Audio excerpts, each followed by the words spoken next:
في عام 2004 في جامعة ستانفورد في امريكا كانوا واحد جوج دراري، واحد سميتو ادم وواحد سميتو جيمس، كانوا كيقراو الديزاين ديال المنتجات. الجامعه كانت مانعه عليهم التدخين، ولكن هما كاي هاد الدراري كانوا كيتكواناو في شي بلاصه وكيقعدوا كيتكيفوا بعضياتهم. واحد النهار كانوا قاعدين كيتكيفوا مع بعضياتهم وهما شادين الكارو وقاعدين كيتاملوا. واحد قال لصاحبو علاش حتى لدابا واخا الكارو عارفين الناس يصفيها البنادم وكيدير مضاعفات خايبين، ولكن مع ذلك باقين كيكميو. من بعد واحد التفكير اللي طويل وعميق لقاو بان المشكل ماشي فقط غير في الادمان على النيكوتين، وانما المشكل في التجربه. يعني البنادم فاش كيشد الكارو راه كاين احساس، كاين هدوء، كيحس براسو اجتماعي مندمج.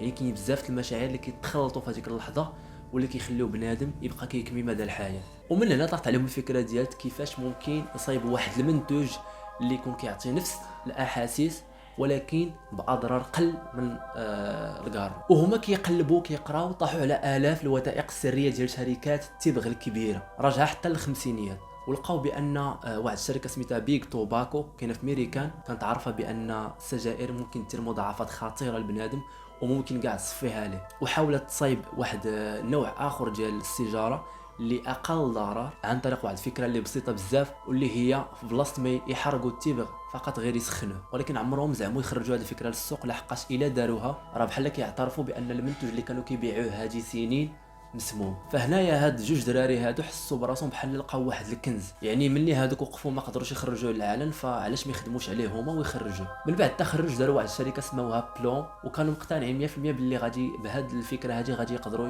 يربحوا بيغ توباكو، يعني ديك الشركه الكبيره ديال التبغ، وفي نفس الوقت غادي ينقذوا ملايين ديال البنادم من اضرار التدخين. جابوا التمويل، بداو الخدمه، بداو خدموا على ديك الفكره اللي طاحوا عليها، ولكن للاسف باءت بالفشل. لحقاش اول منتوج خدموه كانوا سموه بلوم، لقاو كيتفرقع، لقاو داك اللي كيخدم به كيقدر يضربوا الضوء وماشي ساهل لا باش تخدم به. وهكا سنين ديال الخدمه مشات غير هكاك، والشركه دخلت في ازمه كبيره. ولكن واخا هادشي كاملو ما طاحوش الارض، بداو ثاني من الزيرو وخدموا على واحد المنتوج اللي جديد واللي سماوه جول. هاد المره ركزوا بزاف على التصميم، داروه صغير انيق بسيط، كيتكون من جوج قطع فقط، يعني بحال شكل شي يو اس بي فيها الجهاز وفيها الراس ديالو، واي واحد يقدر يستعمله بلا تعقاد بلا والو. ولكن المشكل ما كانش في الديزاين، يعني واش بسيط ولا ماشي بسيط، المشكل كان في التكنولوجيا اللي كاينه في وسط هذاك الديزاين. ادم لقى واحد البحث قديم ديال واحد الشركه ديال التبغ عنده علاقه بواحد الحاجه سميتها نيكوتين سالت. هاد الماده هذه كتخلي النيكوتين ما يكونش مار وما يكونش كيضر في الحلق، وفيها تركيز عالي ديال النيكوتين، وهكا كيقدروا يكريو واحد الجهاز اللي فيه النيكوتين كثر بزاف من الكارو العادي. غير هو الاضافه اللي كاينه هنا هو انه ممكن بهاد الماده هذه يدخلوا نكهات اخرين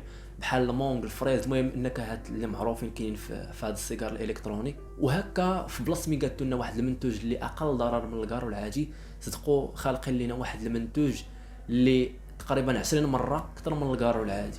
من بعد ما وجد المنتوج يعني بقى ليه غير التسويق، وبحكم ان هاد الجول هادي ما كانش فيها تبغ فهنا كانت ساهله عليهم يسوقوا ليها، على عكس الكارو العادي لحقاش ممنوع تسوق ليه. بداو كيسوقوا ليه في انستغرام، فيسبوك، يوتيوب، المهم جاتهم ساهله القضيه. وفي التسويق ديالهم كانوا كيحاولوا يبينوا هذيك الجول، يعني داك المنتوج اللي قالته يبان انه كول ويقدر اي واحد يخدم به سواء كان كبير او لا صغير. وبداو كيخدموا الالوان، الموسيقى، المهم داك الشيء صرعوه من المزيان. غير هو المشكل اللي طاحوا فيه هو ان حتى الدراري الصغار اللي ما كانوش كاع تيكميو صدقوا حتى هما كيخدموا بهذا المنتوج هذا. وهذا الشيء اللي خلاها تنتصر واحد الانتصار كبير بزاف، حيت ولا كلشي كيستعملها، كبير صغير، اللي كيكمي اللي ما كيكميش كلشي كيستعملها. واكثر من هذا هو ان الجول ما كتخليش الريحه سهله تخبيها، كتبان بحال شكل شي يوز بي كي قلت لكم في الاول، عاد النكهات ديالها مغريه. فبزاف ديال الدراري شباب كانوا كيشريوها غير باش العياقه وصافي، كيدخلوها معهم المدرسه عادي. ولكن اللي ما كانوش عارفين هو ان هذاك المنتوج راه كيساوي تقريبا 20 كار بسبب هذيك الماده اللي طاحوا عليها في البحث ديالهم.